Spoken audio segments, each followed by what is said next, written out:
Welcome to the World of Eora, a news and lore podcast about Pillars of Eternity and Avowed. I'm your host, Eric, aka Gingerino. Thank you so much for joining me as we dive into the history, lore, and game mechanics for the worlds that Obsidian has created for us.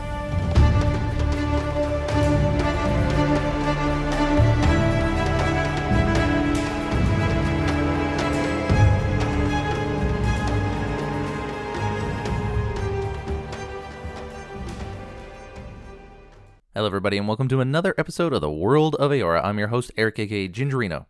Thanks everyone for joining me on another episode as we dive into the games of Pillars of Eternity 1 and 2 and Avowed, because they share the same world known as Eora. And so if you've played one or either of those games, this show is just here to explore the lore of those worlds and perhaps help people cross over to different games and spark discussion and community, etc., etc. If you find yourself new to this show, welcome to the show. Really happy to have you here. Today will be a wonderful episode to start off on. There shouldn't be anything spoiler related in today's episode.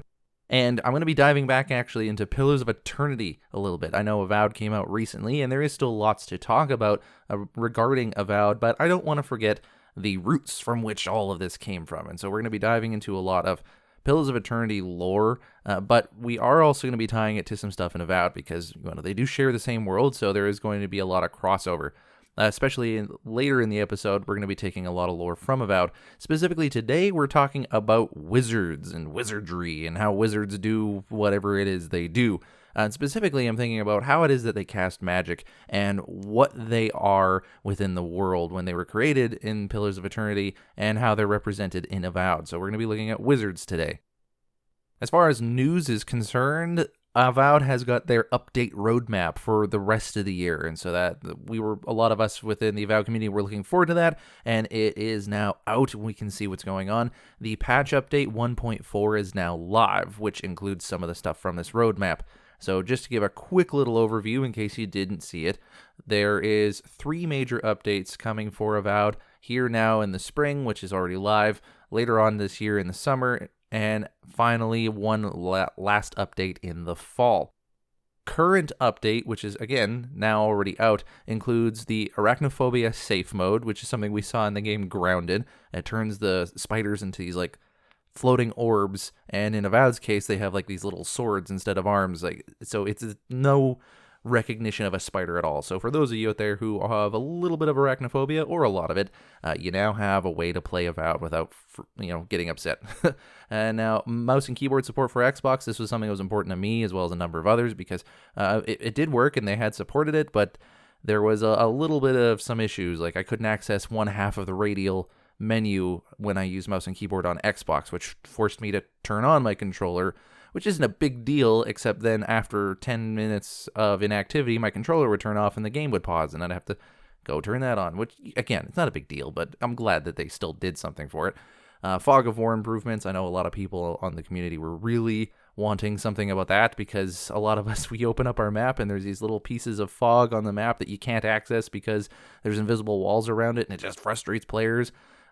Again, not really a big deal, in the sense that it's not ruining the game in a sense. You can still play the game from front to back, but it's still, Obsidian took the time and care to make sure that we could get that because people like that feeling of completion and fulfillment in that regard. So it's good to see that.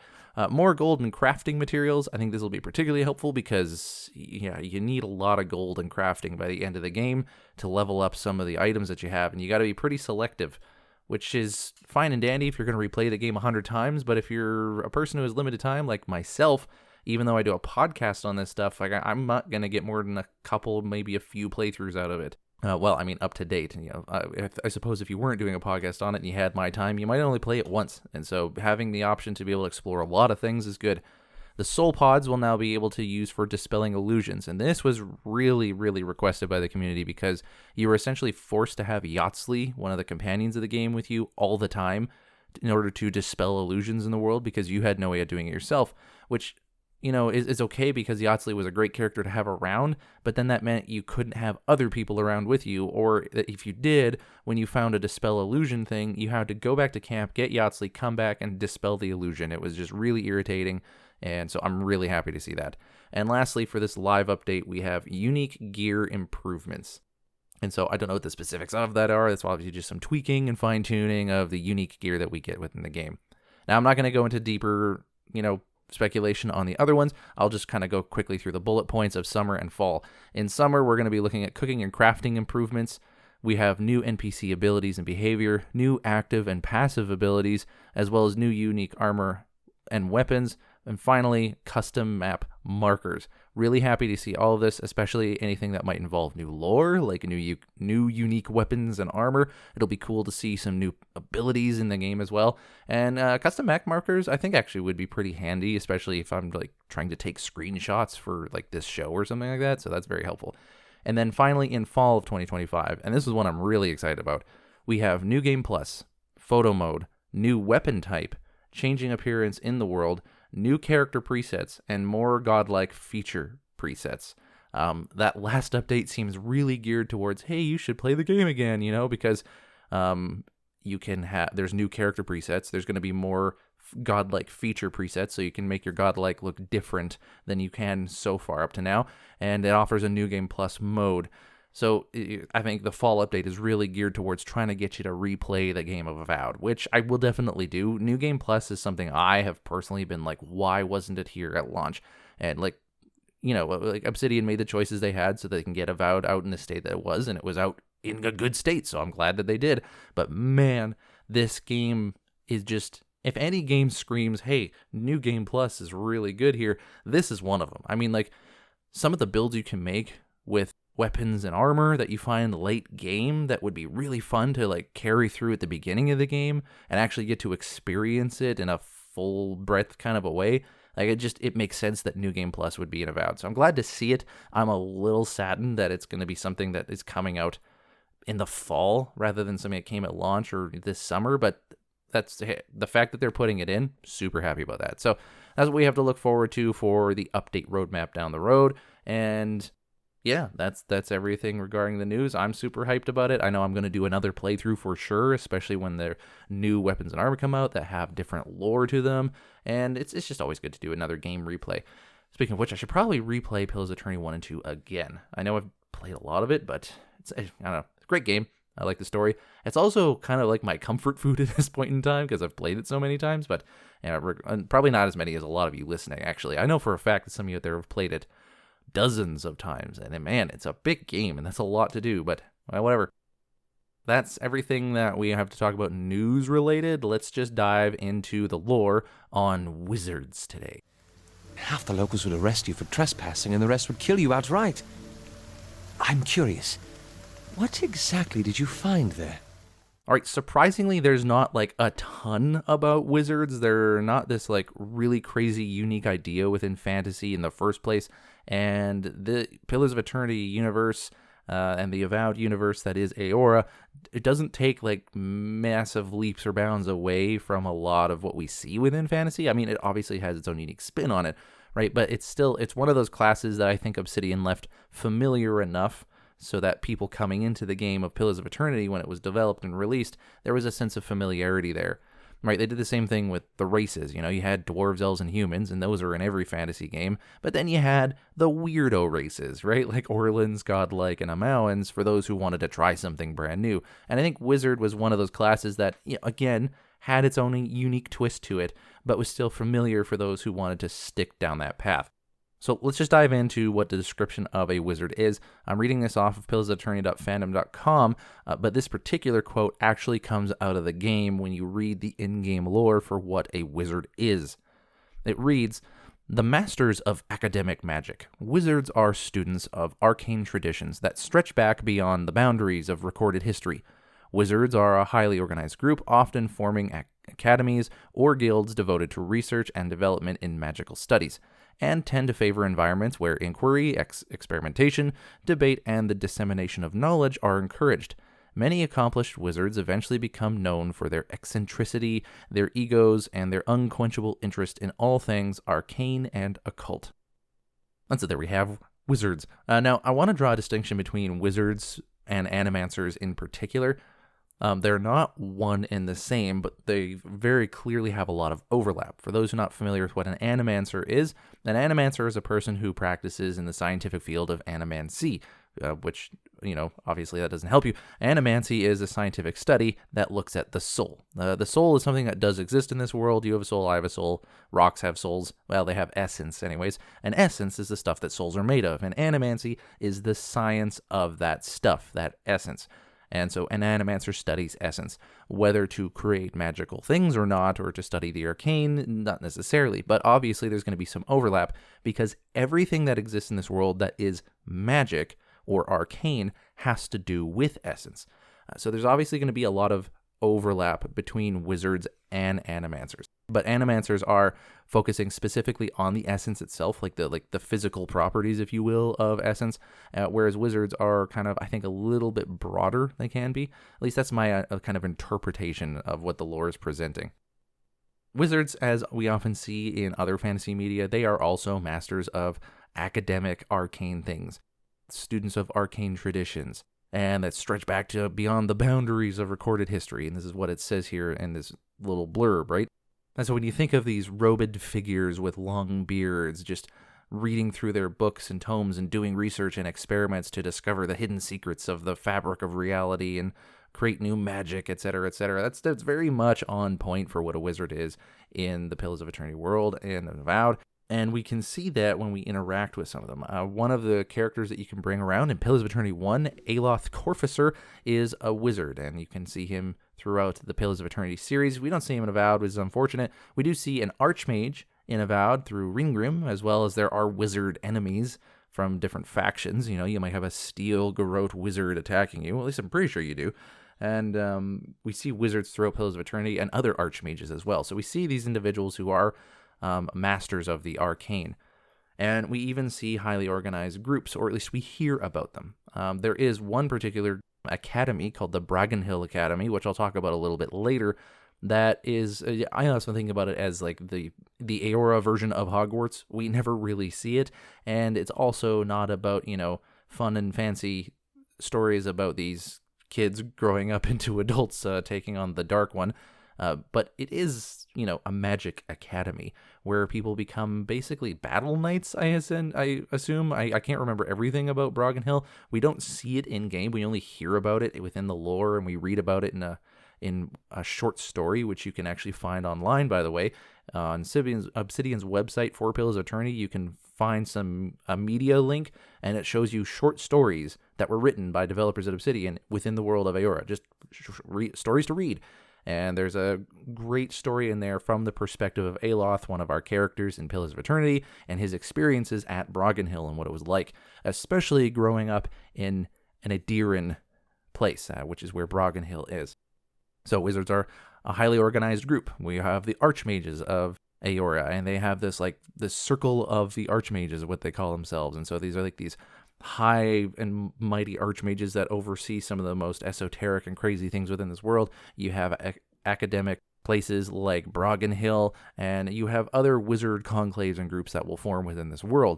And often, as it says here, it's devoted to research and magical studies, and they tend to favor environments where inquiry, experimentation, debate, and dissemination of knowledge are encouraged. And so, yeah, very much high academic types. I would really like to lean into the roleplay for a wizard. I haven't really done a full-on wizard. I've kind of just dabbled in it for the sake of the character build, not the role-playing build. So that's something I should probably dive into if I'm going to play this game again. So continuing on the fandom website, wizards are widely respected in most societies. They are men and women of high education and extreme mental discipline, if not always outright intelligence. Wizards are sometimes called navigators of the mortal soul, charting out and practicing the precise ways in which ordinary people can unlock the power inside of themselves. Using their knowledge from the truly spectacular ends, wizards rely not only on ancient practices, but also their research to propel them forward. Far from being a cult or protected knowledge, most wizards are just so incredibly complex and physically demanding that even practiced wizards cannot invoke them without the use of expensive, specially enchanted tomes. And now that I read this and I follow the source for it, this is actually something you can find on the original Kickstarter page for Pillars of Eternity when it was called Project Eternity, and this is what this is verbatim reading from, as it describes what wizards are and how they work. And there's a little bit of lore in this as well. when you start to look at how they work. So this first paragraph is really alluding to how it is that wizards do the thing that they do. They first off, they are set apart as like these, high mental discipline and outright intelligent people, and how they harness magic. Because again, magic in this world has to do with essence. If you are a chanter in this world, then you are stirring the collective memory around you, in the ambient essence around you, by retelling stories, and that stirs the memory that is stuck within this essence, because essence is the stuff of souls. Essence also houses like personality and memory and consciousness in some way. So even the ambient essence just floating around, or that is nearby you within the in-between, if you are reaching out to it as a chanter, you're stirring the collective memory and causing that to have magical effects in the world around you. If you are a cipher, you are using another person's soul as your focus for energy. So you're using the energy, the soul energy, the essence that is stored in another person's body and their soul in order to fuel your magical abilities. And so it often involves a lot of like psionic or psychic abilities. Wizards don't do things like that. The wizards largely shape, well, they don't even shape, they actually pull spells out of what we call a grimoire and basically huck it at people. But the intelligence required to craft these spells into grimoires so that they can do that kind of a thing is what really sets wizards apart. They're very exacting, and the stuff that they create is very specific, and it requires a lot of research, and we'll dive into that in a little bit. So continuing on here from the Project of Eternity Kickstarter page, actually. So what do the tomes contain? Which are these grimoires we were talking about? Instructions on ways to use one's soul to alter reality, to warp time around enemies, to make skin as tough as stone, to counter even the most powerful magic, and to invoke balls of flame, bolts of lightning, gouts of acid, to conjure nightmares out of thin air. Truly, the possibilities to open to wizards seem to exceed even those of what priests can call upon through their faith, and though any wizard may prepare several tomes, an inexperienced caster is not capable of channeling power through the log-thick, anvil-heavy, dog-eared grimoires of wizened archmagi. Such novices must alternate between more modest selections, relying on their less demanding spells and talents when they are unable to call on their tomes. And so this is talking specifically about the grimoires that people use within the World of Eora. And we see these in Pillars of Eternity 1 and 2 and Avowed. This is how you cast your spells as a wizard. We particularly see it in Avowed because we get the first-person perspective, so we actually get eyes on it a lot better. But there is definitely a wider array of wizard abilities and spells that we see in Pillars of Eternity 1 and 2, which is very typical of the genre, the cRPG genre, that those games are made for. In the gamey sense, these grimoires are meant to hold spells, and I put those in air quotes, where the spell is inside the grimoire and you pull it out and you aim it at the enemy and you cast it, and then you have a cooldown effect afterwards or something like that. What my understanding of how these books work is that it is allowing wizards to draw energy from the in-between through this book that is known as the grimoire, and that's backed up actually by Pillars of Eternity, the pen and paper guide. Even though it's not technically finished and out and released yet, it is written up by Josh Sawyer, who was the lead game director for Pillars of Eternity 1 and 2. And it says this here, under the powers section, which is what in this pen and paper guide, it's like playing Dungeons and Dragons, but for Pillars of Eternity. In the powers section, which describes how different classes power their abilities, we have Arcana. And Arcana is the power pool that powers up wizard spells, basically. That doesn't really have classes in pen and paper, the starter guide. It just has power pools that you can access as a character. But we're not going to do a deep dive on that for today. We're just going to talk about this. Practitioners of Arcana are often called wizards. Arcana allows a wizard to draw fragments of essence from the in-between into a specially prepared book called a grimoire. The grimoire effectively acts as a capacitor for this energy, which the wizard can unleash in the form of arcane spells. While wizards can use any grimoire as a focus for spells they have mastered, the greater the power of grimoires is their ability to allow wizards to cast spells that have been inscribed into the grimoire. With a large enough library of grimoires, a wizard has access to a wide range of spells with enormous variety of effects, etc., etc. And so that first portion is really what I'm focusing on here. We have practitioners of the arcane. They draw fragments of essence from the in-between into a specially prepared book called a grimoire. So the in-between in this world is one of the three states of being. We have the here and the now, we have the beyond, and we have the in-between. And the in-between is literally what it sounds like. It is in between the here and the now and the beyond. The here and the now is where you are, listening to this podcast, in the here and the now, in your physical body, driving wherever you're driving, or doing whatever work that you're doing. And the beyond is essentially the afterlife. It's where your soul goes after you die. But in order to go from the here and the now to the beyond, you have to go through the in-between, which is a really special area that like souls pass through to go through one or the other, but it's not a place that people in the here and the now generally can access, or a place that the gods, which are in the beyond, can access as well. So it's just almost like no man's land on the in-between. Now, to be fair, there are people called Watchers that can peer into the in-between, and you get to experience that actually in all of the games, a little bit more so in Pillars of Eternity 1 and 2, but you go and talk to a Watcher in Avowed, and that is what they're doing. They're peering into and they're interacting with the in-between, which is something very special and unique to do. But all of this essence is existing in the in-between, and what a wizard is doing is they're drawing fragments of those essence from the in-between into this specially prepared book called a grimoire. How these spells are technically prepared, I'm not entirely sure. I know there's this ability, like you can transcribe spells from books. If you're a wizard class in Pillars of Eternity, you can spend enough money, which is just a gamey way of expending some resource to make it happen, and you can basically copy down spells from books, I believe is how it works. And we kind of do this in Avowed as well, where if you pick up a book that you have access to at your power level, then you can cast any spell that's in there. And so how these work is essentially there's arcane sigils drawn within the book itself. I imagine there's also like instructions on something that you must do. The book itself is basically a go-between, especially prepared so that you can draw the essence through the book. So you are not, as a wizard, moving your hands in a weird motion and uttering some phrase because you are just the master of the arcane and you know what to do for everything, and you can control and weave magic as it flows around you. As like you are very much, at least this is how I'm kind of interpreting it, you're almost like using grimoires as instruction manuals on like how to cast Minoleta's missiles. Step 1, and it doesn't actually lay it out like that. When you get to look at the grimoires in Avowed, you can see a lot of it is just arcane sigils, and you as the practitioner of magic, as the wizard, you have to use what's going on the pages of the grimoire to pull the spell out of it. And then once the spell has been pulled from that book, or better yet, once the spell or the essence fragments has been taken out of the in-between, filtered through the book, and is now in your hands, you then cast it. If it's the sense of like a fireball, you throw it at somebody. If it's some sort of arcane veil, you slap your chest or something. I'm not sure exactly how the expression of it works, but there you go. That's the idea behind how wizards practice their spells. And this is directly contrasted with like priests and druids, because wizards do not personally shape the magic that is released.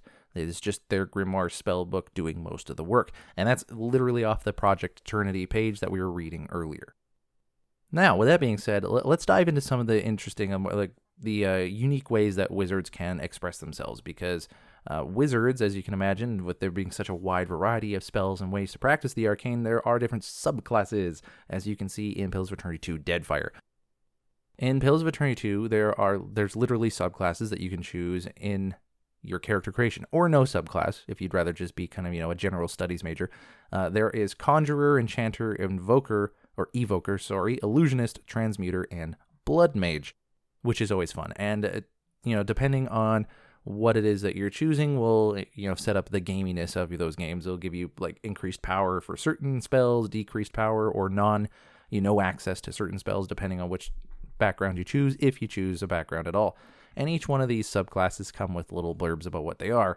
And they're fairly straightforward. Conjurer, for example, specialize in spells that summon weapons and physical objects, but they're unable to cast evocation or illusion spells. And I like to think that this is an in-game way, at least in my headcanon, of like, you spent so much time mastering one area of the arcane that you essentially don't know diddly squat about how to practice magic in another area of the arcane. So if you're great at conjuring, well, you kind of, didn't pass your exams on evocation or illusion. And likewise, if you're an enchanter, you focus on magic that bedazzles or confuses people, but you can't cast illusion or transmutation spells. I'm not sure what the justification is for why, if you're good at conjuring, then you're not good at evoking or illusion magic, or why if you're good at enchanting, you can't do illusion or transmutation. Like, why did they choose those two as the ones you can't do. I suppose if you sat down and thought about it a little more, and perhaps it might make sense. Like evokers devote all their energy towards destructive energy magic, but they can't do transmutation or conjuration. I find that conjuration and evoking a little interesting because they're kind of similar, you'd think. Like evoking, you're trying to like, boom, there's a sword in my hand. But with evoker, you're like, boom, there's a fireball in my hand. You feel like they'd be kind of related, right? So why would they not talk to it? You think there would be some like academic overlap there? Transmutation I kind of get because that's like changing the shape of something. Illusory magic I get because you're trying to give the impression of something that isn't actually there. So I don't know. But evoking and conjuration feels to me like there should be some level of overlap. But illusionists master spells that disguise and conceal. Transmuters excel at magic that alters the wizard or their enemies. And blood magic, devoted to the belief that blood fuels the power of the soul. Blood mages walk a painful and self-destructive path to arcane mastery. Though reputable animancers have discredited their beliefs, those few that have witnessed blood magic cannot deny that gratuitous self-harm can indeed preface unbelievable, often terrible, magical events. So this is obviously, of all of this, the most unique of the type of wizards. And blood mage is almost weird. It's almost like a wizard that's like wishes it was a monk, because monks in this world are all about, mortification of the flesh. Because inflicting pain upon yourself within this world, if you harness that pain properly, then it can lead towards, it helps your soul in some way. Like essentially, it focuses energy within your soul, and you can unleash that in supernatural ways. And so a blood mage is kind of doing that same thing. Interestingly enough, in Avowed, you can actually also play a blood mage. You have to build the character, mind you, up, but there is like the blood mage. I believe one of the abilities, it's a passive one where you can use your health as basically magic as well. So you have your magic meter in Avowed that goes down, which is the form of essence. And then when your essence is depleted, oh no, you can't cast any more spells, squishy mage, unless you're a blood mage. Then you can use some of your health to continue to cast spells. And this can get really interesting if you start like creating a character in Avowed where you use your health to cast spells, but some of the spells you cast can also give you health back. So then you can kind of like cycle this in and out. If you're really good at it, you can cycle through this stuff, become really powerful. But obviously, big risk reward type of build. And so those are so that's a lot of the lore associated with wizards. And I'm interested in comparing what we see in Pillars of Eternity with what we see in Avowed, because in Avowed we have basically 5 tiers of magical spells to go into, and we don't have a ton. And so if you've played Pillars of Eternity, you've played Avowed, you'll notice that Avowed has significantly less abilities for the wizards than there is in Pillars of Eternity. And again, I believe that's just because of the genre and what they're trying to do. I think it's a perfectly justifiable decision on Obsidian's part. Fully back it up. But it's interesting to look at the spells that were chosen. Obviously, the spells in Avowed were handpicked for the sake of it being a first-person or third-person action RPG, and these spells suit well. But it's interesting to think about it from a lore perspective, in the sense of like, if you are a wizard and you are studying magic, you'll dedicate most of your studies towards certain kinds of magic. So what kind of magic do we study in Avowed? Well, a lot of what we have, I think there's a variety and mixture of things. So like in level 1, for example, we have some evocation magic in the forms of chill blades, fan of flames, jolting touch, I think even minor missiles. Okay, I'm going to disclaim this first off. I'm not an expert on all of the spells and abilities that exist within wizards and the class from Pillars of Eternity 1, so I might get some of this wrong, but like I'm just kind of going with the lore here. So there's a decent amount of evocation magic, but then you also have what I think could be considered transmutation with like Armored Essence or Arcane Veil. And then you have conjuration with things like Parasitic Staff, but definitely a lot more evocation magic. And that kind of continues on throughout the levels because you have Blizzard, Fireball, Crackling Bolt, and whatnot. And those all have a step up as it continues on. So there seems to be a lot more evocation magic and conjuration, which again, I found interesting because in Pillars of Eternity 2 Deadfire, if you subclass as either a conjurer or an evoker, then you are barred from accessing any other magic of its type. And yet here in Avowed, those seem to be one of the more prevalent ones. Now, in thinking about it, I think the gamey reason for it in Pillars of Eternity 2 is that, well, if you're already doing a whole bunch of evocation magic, then having all this extra power in conjuration magic, maybe you could build something way too powerful. Maybe that was the idea there. Or perhaps it's just not varied enough. Like perhaps you need to have more for it to be a viable build, or it wasn't as fun. So it could just be a play testing or gameplay thing that made them decide that, and not a lore thing like I'm always thinking about. But it definitely seems like there's a lot more of a bend towards evocation magic if you're playing as a wizard. Now, you can't get all of the spells in Avowed, at least through unlocking them with your abilities, because I don't believe, unless the updates have changed this, you can't unlock them all. There's just too many for how many levels that you can get in Avowed. And so if you were going to focus solely on being a wizard, it would almost seem like you should become a full evoker if you really want to take advantage of all the things we have here and pepper in a couple other ones. But if you were going to try to mix and match from the other trees, it seems like you could really specialize in one area. Like if you wanted to be a wizard who focused on some conjuration magic by summoning a parasitic staff or the spirit lance or the black bow, you could focus on having those the conjuration magic type of things. And so yeah, it's interesting to see what kind of wizard we can build in Avowed compared to the wizards that are presented to us in Pillars of Eternity. If you find your trail has run cold, come to me with whatever you have. There is much I may be able to do for you. The last thing I want to talk about a little bit is the Bragganhyl Academy, and I said I was going to bring it up later, because this is a place that we don't see in-game, and personally I would love to see it. And I honestly think that it would be a really cool game to make from Obsidian featuring Bragganhyl. Now, it might be ripping off the whole, like, magic school thing, like Hogwartsy style of game, so maybe don't do it. But I mean, like, I'm not super deep into the tabletop role-playing scene, but I know that this kind of game is very popular in some circles anyways on tabletop role-playing, where you are a student at a magic academy and you uncover some secrets, etc., right? It makes for a really good game, especially in the tabletop fashion.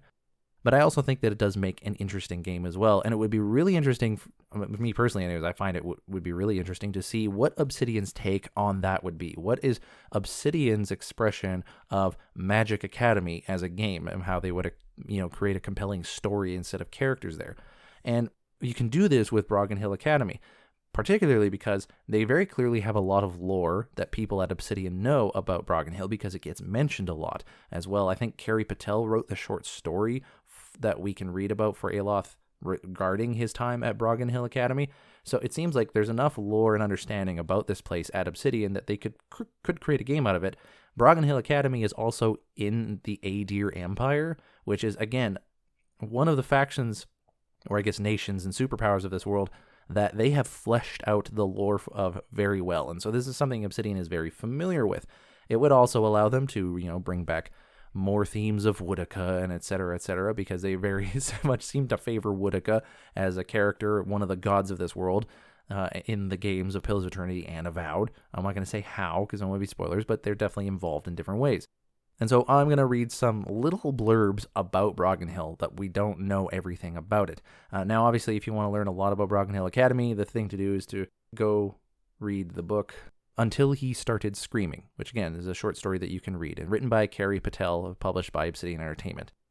And in that book, we follow Aloth and some of his ventures in Bragganhyl Academy while he's, I don't want to do any spoilers for the book because it's a really fun little read, and if you don't know everything about Aloth, there's a particular thing about Aloth that makes him an interesting character, and it has to do with his soul and some of his past lives, and that kind of runs into contention while he's studying at Bragganhyl Academy, and his academic standing can be threatened by it, and you definitely go read it. It's a good read. But so you can learn about some stuff through Bragganhyl there, and like how the students work, how the academics there work, but it is largely more focused on our Aloth and his adventures there, or not adventures there, but his experiences. So what can we learn about Bragganhyl? Well, if you're playing Avowed and you choose the Arcane Scholar background, you actually hail from Bragganhyl Academy. It says, after graduating with honors from Bragganhyl Academy, you published a treatise on soul lineages that threatened the legitimacy and drew the ire of a local lord. When he had you arrested, the Emperor intervened and recruited you into the archives of the Imperial Court. So you can literally play a character in Avowed where you are a graduate from this magic academy of Bragganhyl Academy, which is, I'm sure, known for many other things, but one of the things is creating powerful battle knights. So you published a treatise on soul lineages that threatened the legitimacy of a local lord. Interesting lore there, because there is such thing as soul lineages. This world of Eora runs on a cycle of reincarnation. You die, your soul leaves your body, goes to the beyond, stays there for a little bit, munches on a snack, decides it's bored of that, comes back to the here and the now, enters into a new body. So now you have a soul lineage of this one soul being in 2 different bodies throughout the history of the world. Now, this becomes important within certain circles. Particularly, you might have, a local lord, for example, as it says here, someone who is, a leader over an entire area, and having pure souls or having a very good lineage of where your soul was from, like, did it come from this person or that person, or were any of your previous incarnations bad people or something like that, making your soul tarnished because it carries that with it as it moves forward throughout history. That's kind of important. It can be important, like as I said, in certain circles. And it seems like you, in Avowed, if you are an arcane scholar, which I was in my first playthrough, apparently I pissed off a local lord because I somehow threatened the legitimacy of his lordship. So that's something we learn about Adir right there, is that you can, as being a lord in certain areas, requires you to have a clean soul lineage, which I find ridiculous because it's like, how can you control that? But I mean, at the same time, I don't know, maybe there's something to it. I don't know. So there you go. So that's something that can happen at Bragganhyl Academy. That's kind of stuff that you can study. Surprisingly, a lot of the lore that we can read about, the little tidbits, actually come from Avowed. Another item that you can get, the common grimoire of greater elements. So this is a grimoire that you get in Avowed. It has the spells of Fireball, Blizzard, Crackling Bolts, and Bristling Frost.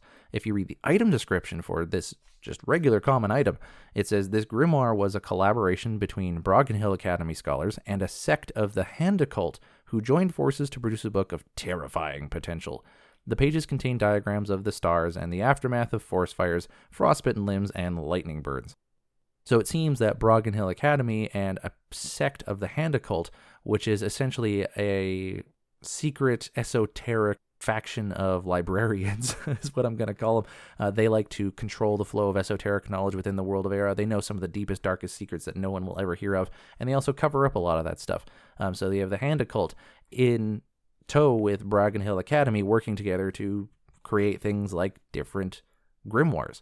So those 2 academies, or those 2 factions working together, that personally, that leads to some interesting questions of why would they get together, and why would the results of what they create just be this grimoire, which you can frankly pick up everywhere in the Living Lands.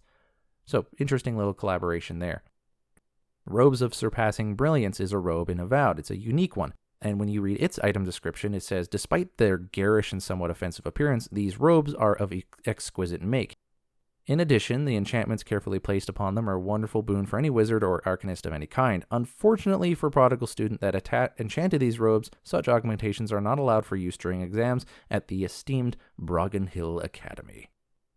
I think this is the robe that you get through the treasure map, Robes of the Arcane Cheater, this is a treasure map you can find in game, and you use the treasure map to find this little stash of loot, which includes this robe for this arcane cheater, as it describes here.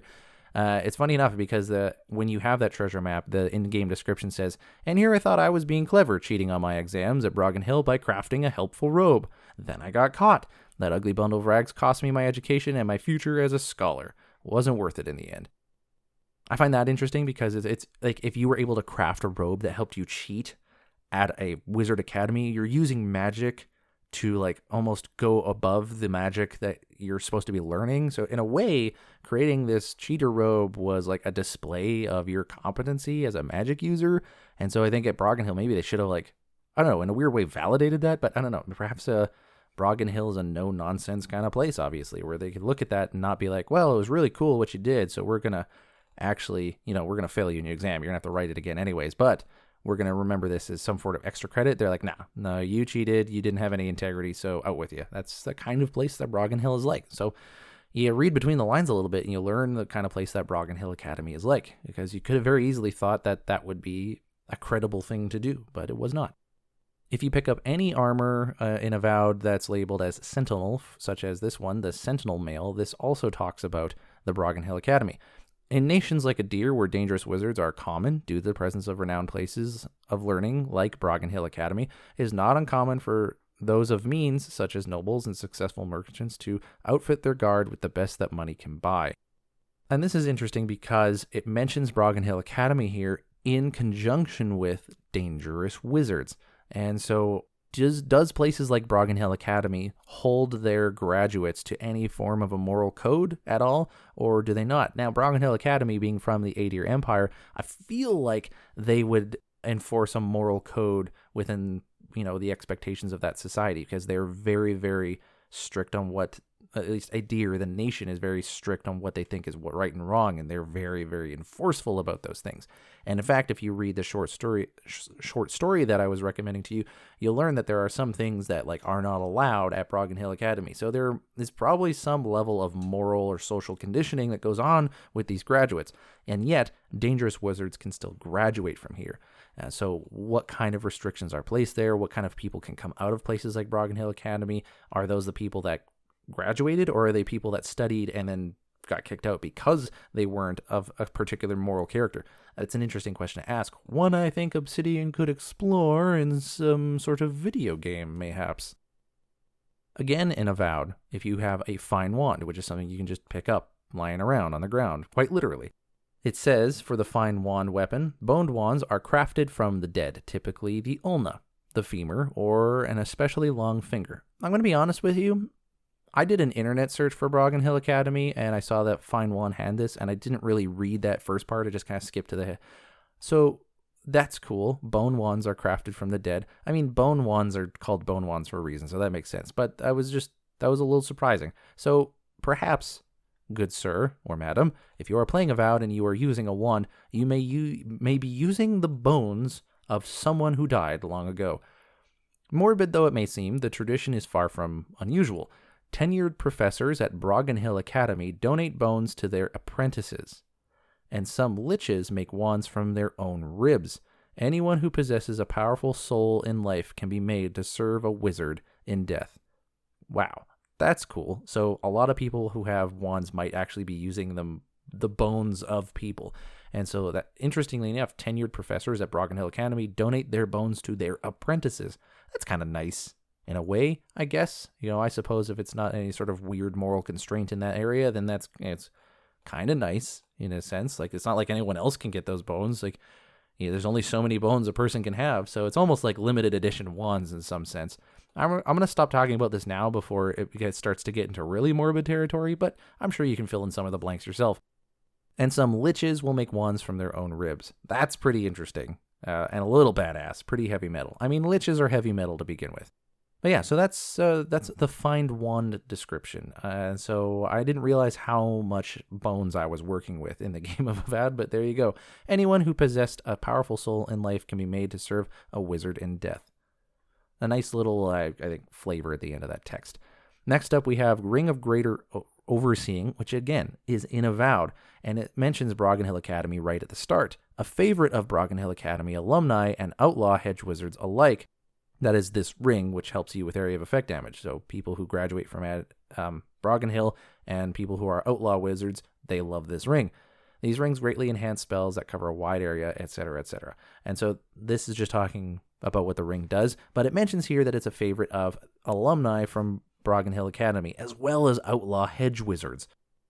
When I read hedge wizard, personally, I'm just thinking about someone who's really great at lawn care, and they use magical grimoires to just do that, which, we think of wizards in this world as these powerful adventurers or academics, but why couldn't someone be like, I'm going to take all this and move into, lawn care or irrigation or something? You kind of see that in Avowed with the animancers who are studying agriculture, so no reason it couldn't happen. But anyways, I'm sure that's not what a hedge wizard is. Anyways, the people who from Bragganhyl Academy do favor this. And I'm seeing again, there is this overlap of outlaw wizards with academic graduates from Bragganhyl, and I'm wondering if there really is any sort of restrictions or regulations there.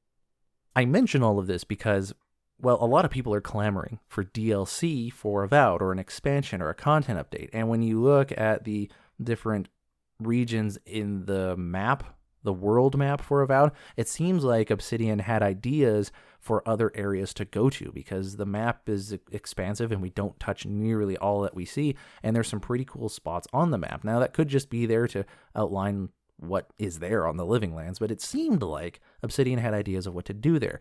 And there is a lot of lore that mentions Bragganhyl Academy. Like, it just gets brought up in these item descriptions throughout the game. Now, there are a lot of other things that get brought up frequently throughout the item descriptions, so perhaps the people who were in charge of writing this lore just had certain things on their mind. But I wonder if they had those things on their mind because they were getting talked about at Obsidian for what kind of expansions they might have. So I'm curious to know whether or not Bragganhyl Academy might get explored in Avowed. Now, obviously not on a deer itself, because we're in the Living Lands, and I feel like Obsidian wants to stay in the Living Lands for the game of Avowed.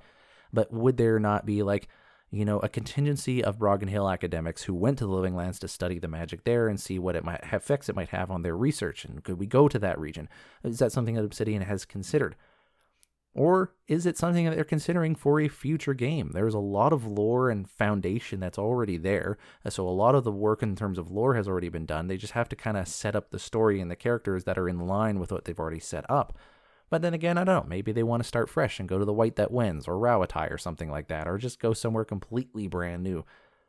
But I feel like Bragganhyl Academy would be an interesting place to set a game. Now, me personally, I want to see what happens at the White That Wins. That's my vote. That's what I'm personally interested in. But if I found out that the next iteration of Obsidian game in Eora was going to be a Bragganhyl Academy focused game, I would be incredibly excited. And I think you should too, just because of what, you know, like, it could be fun, right? Being a magic student and discovering ancient secrets and learning how to craft spells into a book and then cast them, and maybe there would be some form of like spell creation as you are like leveling up throughout that game, where you're exploring the narrative. You can create your own spells, because creating your own spell is a big part of being a wizard. I mean, if you played Avowed and you picked up any of Tane's letters, Tane is being one of the archmages of this world, he always signs it off as Tane, creator of Tane's Chaotic Orb, which is a spell that you can access in Pillars of Eternity 1 or 2. That is one thing that I did miss in Avowed compared to Pillars of Eternity, and I understand why. In Pillars of Eternity, there were like Minoleta's minor missiles, or, you know, or Consulhat's corrosive touch or something like that. And a lot of these spells were named after the archmage who created them, and then in Avowed, they were just shortened to their name, like Jolting Touch or Magic Missile. And I understand why, because I think that there was just, you needed to transmit some data on the screen in smaller characters. Like, you had to remove characters because pop-ups on the screen would then be too long, I'm guessing is what it was. So it kind of makes sense, but it was a little flavor of the world that connected the rest of the world to what you were doing. But there is an isolation to the Living Lands of Avowed, and in a way, for those who played Pillars of Eternity, that kind of added to that isolation. When you read that you know, Minoleta or Consulhat or Archemy, or those names weren't in the spells, you felt disconnected from the rest of the world. But I think it's important to feel disconnected from the rest of the world in Avowed for some very important reasons. I don't want to dive into why, just in case you haven't gotten that far yet. Perhaps are new to these games. There's a theme in there, and perhaps that was done on purpose. If it was, that was a genius move. I have a feeling it was by accident, but I don't know. Maybe it was on purpose. Is an oath worth the weight of a crown? All right, everyone. Thanks for coming with me through this entire episode. This was a really fun one to do. I have been wanting to dive back into specifically Pillars-founded lore for a while. I know I've been talking about writings from Avowed and this from Avowed and that from Avowed, but, you know, Pillars of Eternity is where this all started, and there is definitely overlap between the two, right? Like, we talked about Avowed quite a lot, especially in the latter half with Bragganhyl Academy. But it was really fun to get back into that, and it's kind of making me jonesing to play Pillars of Eternity again. So you know, maybe I will launch up another game and get through that. I don't have a lot of time, so I have to make what I call algorithmic role plays. So that way, if I leave it for 2 weeks, I can come back and remember how to role play my character.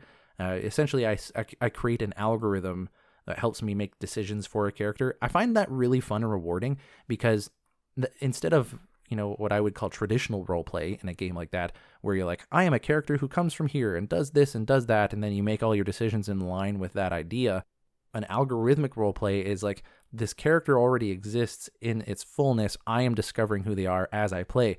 You know, so like, if I have a rule that I will always choose this option within a certain, you know, dialogue set of choices, or I have to pick always this disposition, not this disposition, or if I have to, do things that, I don't know. I can come up with any set of rules I want because it's my own algorithm. In a weird sense, I discover the character as I play them rather than me making decisions as they come. But anyways, I'm starting to lose my voice a little bit, so I'm going to tie this up real quick. I have finished playing cRPG Expedition 33. That's the game I've been playing, for those who care about that at this part of the episode. And it is my game of the year 2025 for sure. Now, I did have a little bit of a hiccup near the end. I finished Act 2, which was, I turned the game off at that point to just digest everything that had happened within the story. And what a story. And then I was presented with like a larger open world map where things were more accessible to me, and I didn't really know where to go. I mean, I knew where to go to get to the end of the game, but it was very clear that the game was trying to nudge me to go explore other areas first, to, prepare and level up, etc., etc. And I felt kind of lost. I think because the game had it didn't keep you on rails, but it didn't keep you far away from the main path at any point in time. And then to kind of just like expand the map very suddenly, I wasn't really sure where to go. And every time I went somewhere, I was failing, and that was very frustrating, and it made me not want to finish the game. So that was like my only major contention with the game, is that particular part kind of was a bit jarring, but that really lined up with what was going on narratively at the time. I did end up pushing through and just straight running to the boss, and I decided, well, I'm just going to go all the way to the boss. I'll run past all the enemies I can, and if I need to level up, I'll backtrack, fight some of these higher level enemies at the end of the game, I'll level up that way. And I was actually able to finish the game because I was on story mode. But yeah, this game is my game of the year for sure. Everything that they do, including how the game was made, knocks it out of the park. The music is amazing. Like, it's absolutely stellar what the music does, and it takes big swings. It's not music that plays it safe in any sort of a regard, and it's big and flashy and orchestral. It's okay. This is going to be a weird comparison. It's like Persona music, but not jazzy and like funky or anything like that. It's orchestral and it's deep and melancholic, but it takes the same level of energy. Like, it takes those big swings. So the music is great. The artistic aesthetic of the game is consistent throughout the entire game. Like, this world is very cohesive in the artistic form. Like, whoever was in charge of leading that did an excellent job of keeping it all within one cohesive world. And the way it was presented too was so fantastical. Like, I absolutely love the aesthetic they chose. It was a beautiful game, and it should have a photo mode. Why it doesn't have a photo mode, I don't understand. Like, it's begging for it. But I mean, anything made with Unreal Engine 5 is kind of begging for photo mode these days, so that's fair. The story itself is wonderful because it does more show than tell, and that is something I love about Expedition 33. It opens up the story in a way that connects you on a very universal human level. It doesn't take a lot to drag you in as just a normal human being to understand the gravity of why the story in Expedition 33 is important, and to get you hooked into what's going to happen next. And they don't do it by beating you over the head with it. They do it by just presenting the world as it is, and you have to put things together and to understand it. And they do such a good job, and they treat the player with intellectual integrity. And I love it when games do things like that, because I'm an idiot, but I'm not that, I can get the idea of why the gomage that exists within Expedition 33 is a big deal. And I thank you, Sandfall Interactive, for letting me just piece that together myself, because it was so much emotionally more rewarding. The combat as well, I really like turn-based stuff. Again, I know I think I legit lost some listeners when I said I prefer real-time with pause for cRPGs. But again, it's just game preferences. I don't really care. But I do love turn-based games, and playing a really, really well-crafted turn-based combat game, it was so fun. I every combat encounter I enjoyed. It was challenging, but not overly challenging. That's not true. I turned it down to story mode because it was too challenging for me. More so as a way of me managing my time. Now, I've been talking about this game already for much longer than I intended on talking about. This is not a general games podcast, although I would love to do one of those one day. But that's not what this currently is. So I highly recommend anyone listening to go and play cRPG Expedition 33. It has a great story, wonderful presentation, the performances are great, the story is sublime, the music is wonderful. It is a wonderfully created game crafted by, I think, 30 people. 30 people made this game that by all accounts should not have succeeded, and it succeeded wildly even on Game Pass. And so it's a game that's relatively accessible even if you don't have a lot of money because it is on Game Pass. And it blows me away that something like this game can exist. So I highly recommend you go check it out. If you know that you're not into JRPG style games, then maybe you won't enjoy it. If you're not into like deep stories that are meant to like hook you in, if you don't like turn-based stuff, then maybe you don't like the game. But if you can handle any of those things, I really recommend at least trying it. I recommend at the very least doing the prologue, and it's very obvious when the prologue is over, and seeing if the story hooks you in, and doing some combat to see if you enjoy the combat a little bit, because the game takes you on quite the ride. So that's what I've been playing, and now that game is over, I don't know what to play. I want to go into Subnautica because I've never actually played through Subnautica, but I don't know. I've got this like post-game melancholy going on where I don't know what to play until some other game shows up. Like I know Doom just came out, but I'm not really that interested. So I'm kind of just bouncing around right now, not really playing anything in particular. If anybody has any suggestions on what games I might like to play or something that you would like me to play, let me know. worldofeora@gmail.com. That's where you can reach me. You can also ask me questions on there about the show or about the World of Eora, or just have a conversation about this stuff. Or, yeah, just email worldofeora@gmail.com. If you want to follow me on Twitter, you can do so at World of Eora. If you would like to support the show, you can do so at ko-fi.com/worldofeora to support the show with like $5 or something. I don't expect anyone to do that, but it's there for those who find value in supporting the things that they enjoy.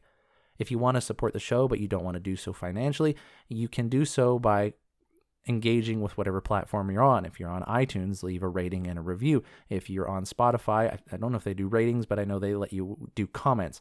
Things like that help other people find the show, and it helps, word get out and other people see this kind of a thing. There's been a little bit of a listener drop in the last couple of weeks, or last few weeks even, since people have like stopped playing Avowed and moved on to other things, and that's something I expected. I'm not doing this to make money or anything like that, so I'm not terribly worried about it, but that's just a way to help out if you want to help out.